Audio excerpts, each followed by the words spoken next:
Halo semua, di video kali ini saya akan membahas tentang aksi korporasi. Jadi kalau perusahaan ingin ekspansi, bagusnya hutang baru atau saham baru. Nah, untuk studi case kali ini saya akan menggunakan kasus PANI, bukan rekomendasi buy, sell, atau hold. Nah, sebelumnya saya sudah pernah bahas tentang topik yang sama, tapi menggunakan INKP. Kenapa? Karena kalau di dunia MI, INKP itu rajin menerbitkan obligasi gitu. Nah, dan kemudian rate yang mereka tawarkan juga di atas rata-rata pasar, sehingga kita lakukan kajian itu. Nah, sekarang ada PANI nih, yang kebetulan pada saat materinya saya buat akan melakukan right issue. Nah, kalau kamu menjadi penasihat investasi atau penasihat keuangan bagi perusahaan, apakah kamu akan dukung atau kamu bilang, oh, oke ini better atau enggak, mending utang aja gitu. Nah, sebelum kita melakukan rekomendasi, pertama-tama kita harus menganalisa laporan keuangannya dulu. Berdasarkan laporan keuangan bulan Juni, total asetnya 48,7 T, hutangnya 19,3 T, modalnya 21,6, debt ratio itu hutang bagi modal, sekitar 39%. Nah, kalau dalam prinsip hutang, syariah itu maksimal 45%. Jadi kalau sekarang si Pani issue bonds dan bondsnya tidak lebih dari 5%, maka dia bisa consider sebagai yang masuk yang syariah juga. Nah, kemudian 39% oke nggak? Menurut saya cukup rendah ya. Karena kalau begini kan berarti modalnya 60%, hutangnya 39%. Dibilang rendah sekali juga enggak, tapi cukup rendah ya kan. Kita harus lihat juga hutang 19,3 T ini ada yang kewajiban jangka pendek yang harusnya tidak dihitung sebagai hutang sama yang benar-benar hutang jangka panjang gitu. Nah, itu berapa? Nah, kemudian dia juga belum pernah berpengalaman setahu saya menerbitkan obligasi karena belum ada ratingnya. Jadi kalau dia sudah pernah terbitkan biasanya ada ratingnya. Tapi overall kalau dia mau terbitkan space dari sisi laporan keuangannya itu ada, bahkan bisa terbitkan yang syariah. Nah, kemudian pada saat materi ini saya buat harganya 14.750.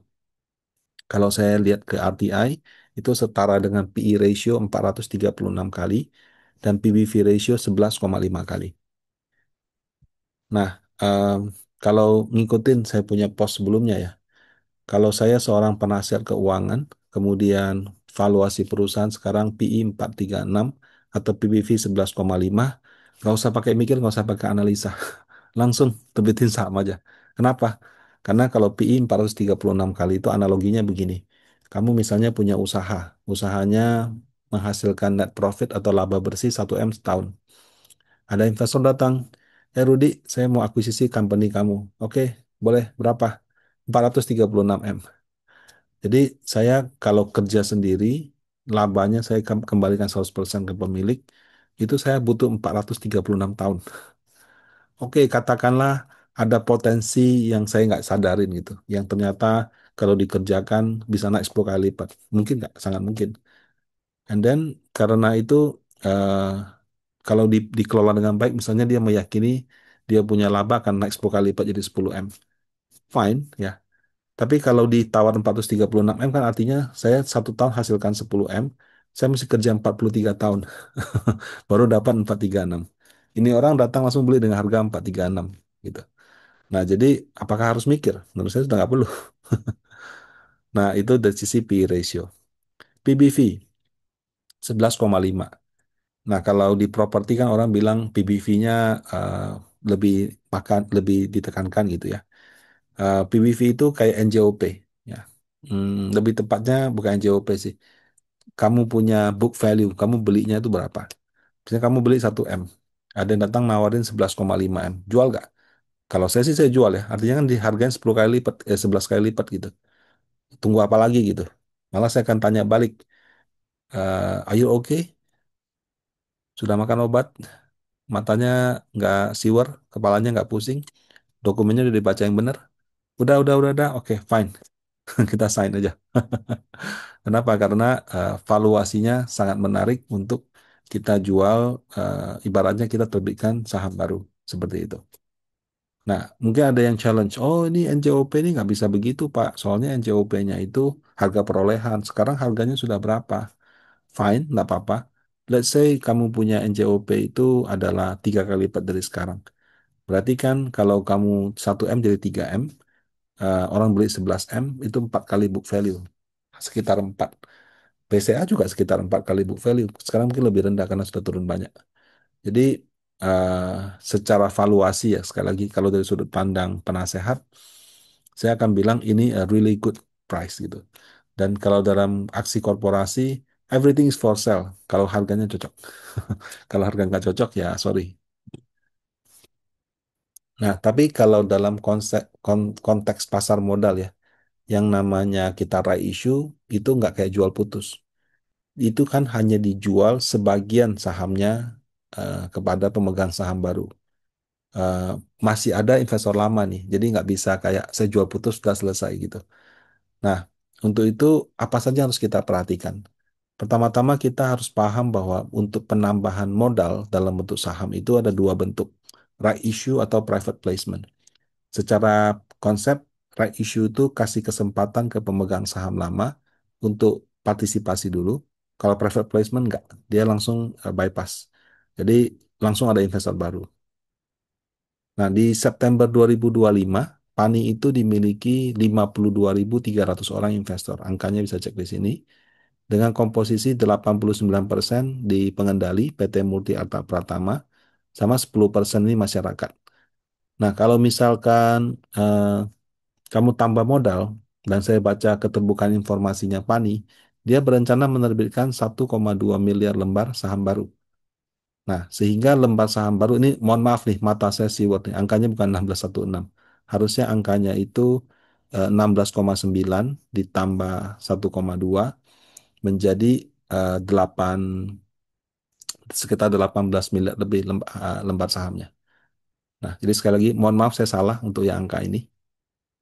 Nah, kemudian kalau misalkan right issue, tambahan lembar saham ini itu akan diberikan kesempatan kepada pemegang saham lama. Kamu mau nggak duluan kamu yang tambah? Kalau kamu mau, kamu silakan setor uangnya, ikutin prosedur yang ada. Kalau kamu nggak mau, kamu boleh jual right-nya ke orang lain, gitu. Itu right issue. Nah, kalau private placement nggak ada. Jadi pemegang saham lama nggak dimintain, nggak dikasih kesempatan untuk tambah dulu. Nah, jadi asumsi dilakukan right issue. Kemudian right-nya nggak ada eksekusi, semuanya dijual kepada investor baru. Maka nanti pemegang sahamnya akan terdiri dari 15,2 miliar multi arta, pengendali, 1,7 umum yang tadinya sudah ada di sini. Kemudian tambahan saham baru 1,2 miliar. Nah, sehingga secara persentase yang tadinya 89 dan 10, kemudian 89 ini dibagi total semuanya menjadi 83%. Umum 9,4, pemilik baru 6,69%. Itu setara dengan 1,2 miliar lembar. Nah, berkurangnya persentase pengendali, jadi kan tadi pengendali punya 89%, turun jadi 83. Umum dari 10 jadi 9,4. Karena mereka tidak mengambil opsi suntik modal dan mungkin mereka jual rights-nya ke orang lain. Nah, efek ini disebut dengan efek dilusi. Ya, dilusi itu adalah ketika pemegang saham lama diberi kesempatan, tapi dia tidak menggunakan kesempatan itu dan dia menjual kesempatan itu atau right-nya kepada orang lain. Nah, lembar sahamnya sih utuh. Kalau saya punya 10 lot, tetap 10 lot. Cuma hak suara saya kalau lagi voting secara persentase turun.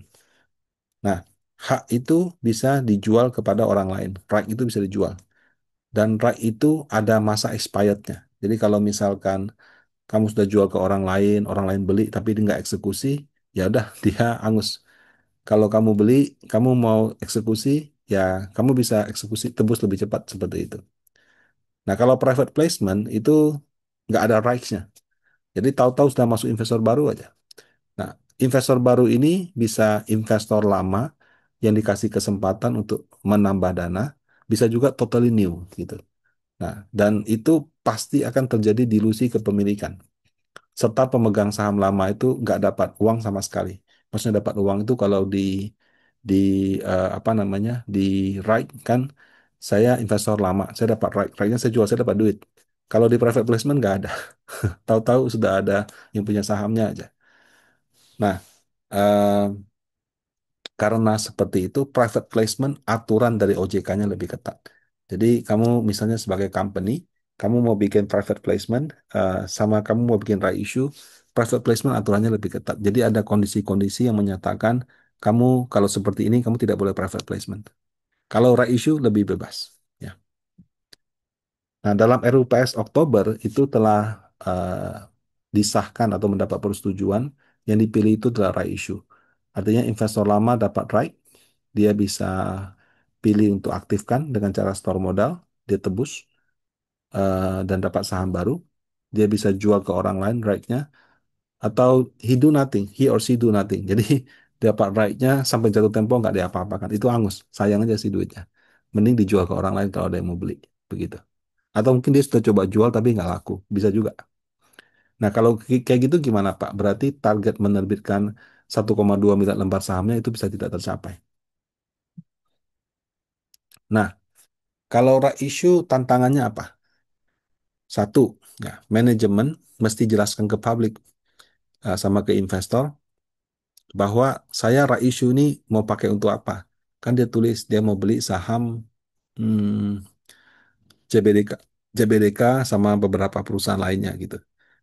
Jadi saya lihat sih kayak exit di bawahnya. Kan CBDK itu pemegang sahamnya PANI sama dua afiliasinya. Nah, yang dua afiliasi ini sahamnya dibeli menggunakan right issue dananya PANI gitu. Jadi yang dua pemegang saham CBDK ini bisa exit gitu. Kalau saya baca ya. Nah, eh, dan kalau saya baca di dokumen keterbukaan informasi, dia bikin simulasi itu menggunakan asumsi harganya 13.800. Nah, nilai nominal, jadi modalnya si Pani nih, waktu dia bikin PT pertama kali, IPO, sorry, bikin PT itu nilainya 100. Kalau misalnya eh, kamu join pertama kali, itu pelembar sahamnya 100. Tapi kan saya joinnya belakangan, dan di harga 13.800. Berarti untung nggak? Untung. Karena saham perusahaan nominalnya 100, tapi dijual ke market, kita terbitkan saham baru, dibeli sama market di 13.800. Sehingga per satu lembar sahamnya itu untung 13.700. Nah, kalau 1,2 miliar lembar saham baru ditebus semua dengan harga 13.800, sehingga untungnya 13.700 per lembar, itu setara dengan 16,6 T. Nah, jadi kalau misalkan saya sebagai company, saya punya book value, saya punya nominal ya 100, kemudian secara issue di harga 13.000, untung 12.900, itu berarti saya untung ya. Untung kenapa? Jual saham baru gitu. Tapi untung ini tidak masuk sebagai profit di laba bersih. Masuknya sebagai agio saham. Nah, jadi saham di komponen ekuitas daripada akuntansi ya, balance sheet itu ada modal, ada laba ditahan, ada satu lagi namanya agio saham. Sebenarnya ada beberapa item lagi. Nah, agio saham itu adalah ketika modalnya 100, kita issue di atas 100. Kalau sebaliknya modalnya 100, kita issue di 50, itu disebut disagio. Tapi kalau dia di atas disebut dengan agio. Nah, itu juga terjadi pada saat IPO, juga pada saat private placement, dan juga pada saat right issue. Jadi kegiatan-kegiatan itu bisa menimbulkan agio atau disagio saham. Jadi walaupun di atas kertas untung 16T, tapi dia tidak mencatat di untung, tapi catatnya di balance sheet, sehingga equity-nya bertambah. Nah, akibatnya lembar saham ekuitas, sorry, modalnya PANI, ya, itu akan naik dari 21,6 T. Ya, ini dapat dari mana?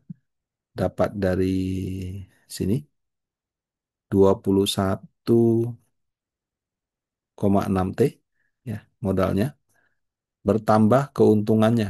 Eh, keuntungannya itu sebesar 16,6 T, sehingga totalnya menjadi 38,2 T.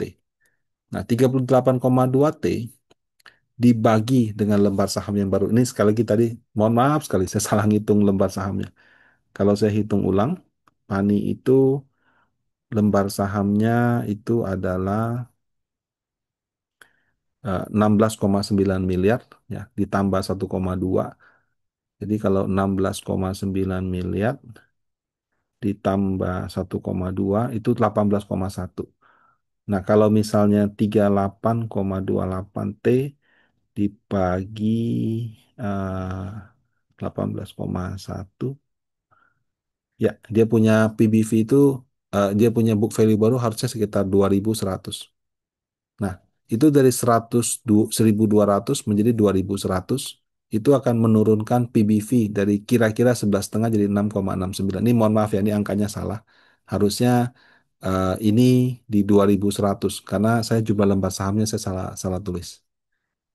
Nah, eh, jadi kira-kira dia karena dia jual untung, ekuitasnya bertambah, ekuitasnya bertambah, book value per share-nya juga bertambah, book value per share-nya bertambah, maka dengan harga dibagi sama book value per share, dia punya PBV dari tadinya 11,5 bisa turun menjadi 6,69. Tapi sekali lagi ini angka yang salah karena eh, harusnya ekuitas baru itu dibagi dengan lembar saham yang 16,9 tambah 1,2. Ini saya 16,16.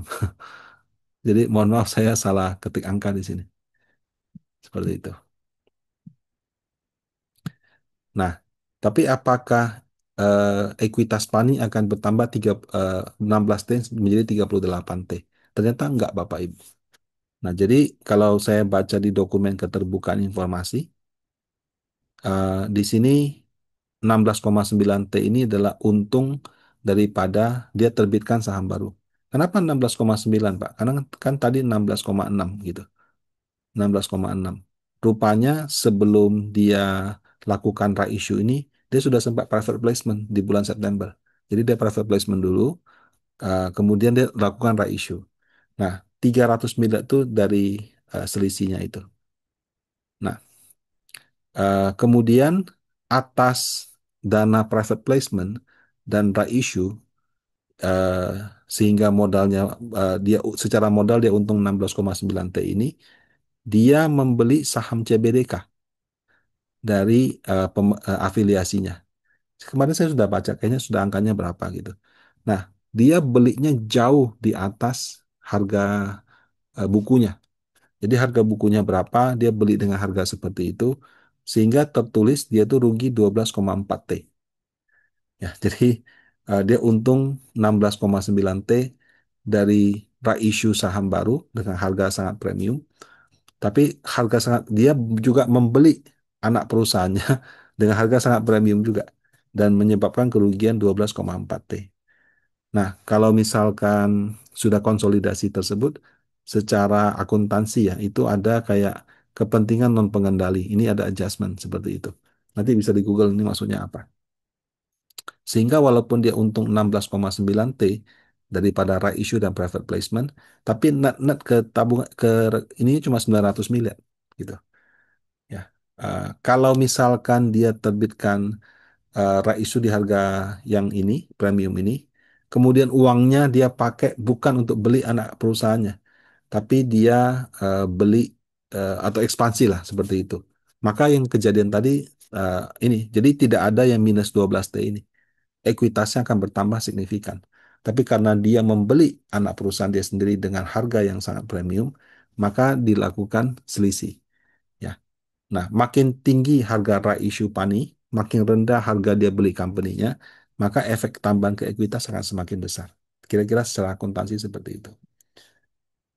Nah, ini tadi sudah dijelaskan 16,9 karena sebelumnya dia sudah private placement di harga 14.350, kemudian dia right issue di harga 15.000, seperti itu. Ya. Nah, ini eh, kalau misalkan cuma bertambah 900 miliar, maka dia punya book value itu cuma nambah dari 1.200 ke 1.700, bukan ke 2.000-an tadi. Nah, sehingga kalau 14.750 dibagi 1.700 itu dari 11,5 turun ke 8,4. Nah, sekali lagi ini dengan asumsi right issue di 13.800. Kalau harganya beda kayak kemarin ditetapkan 15.000, berarti positif ininya akan lebih besar, bisa 17-18 T. Nah, tinggal dia beli company-nya dia naikin apa tidak, gitu. Nah, kemudian yang terpenting kedua, Owner ikutan nggak? Berapa banyak dia ikut?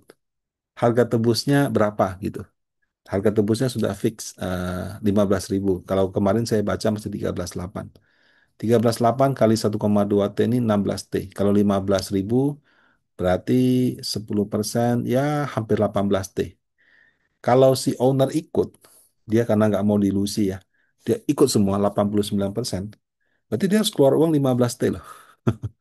Duit dari mana? Padahal baru aja di kemarin dia right issue, dia private placement 300 miliar. Ini disuruh keluarkan uang 15 T lagi gitu. Dari mana duitnya gitu?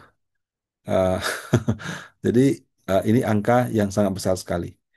Nah, kalau misalkan dia nggak mau chip in, tapi dia minta masyarakat investor-investor yang chip in di 15.000, bisa nggak dia serap?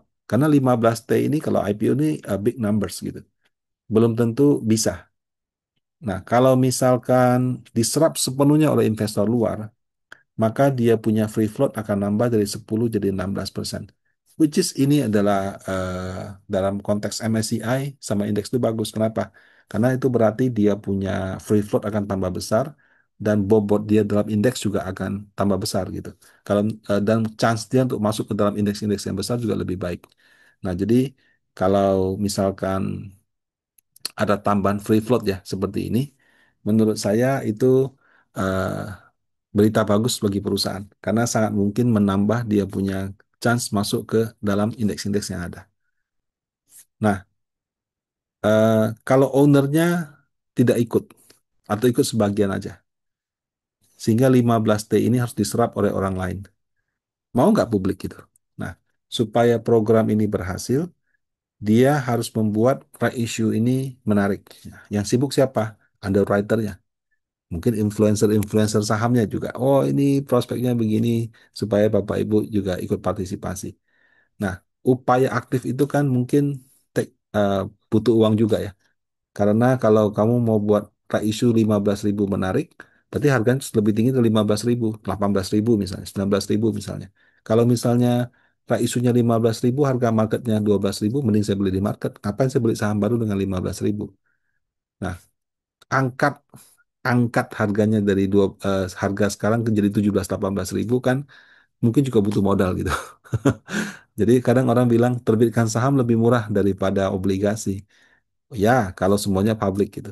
Tapi kalau dalam upaya kita mau buat menarik sehingga harga sahamnya perlu agak diangkat, walaupun saya juga nggak tahu ya akan dilakukan apa tidak. Harusnya sih tidak boleh ya, karena itu manipulasi pasar gitu. Tapi itu akan ada cost-nya juga gitu. Kalau memang benar dilakukan. Nah, jadi kira-kira eh, memang lebih murah secara secara teori, tapi itu dengan asumsi tidak ada upaya aktif untuk membuat harga sahamnya atraktif. Tapi kalau ada upaya untuk itu, rasa-rasanya harus dihitung-hitung antara hutang sama saham mana yang lebih menarik. Nah, pembahasan ini diambil dari materi keterbukaan di RTI sama di website bursa. Sekali lagi saya mohon maaf, angkanya itu saya salah jumlah lembar sahamnya. Saya entah salah lihat atau saya salah ambil sumber gitu. Sehingga tadi angka PBV before dan after harus dihitung ulang. Nah, pembahasan ini sekali lagi hanya berfokus dari sudut pandang seorang penasehat dan bukan rekomendasi untuk beli, jual, atau saham PANI ini. Semoga bermanfaat. Terima kasih.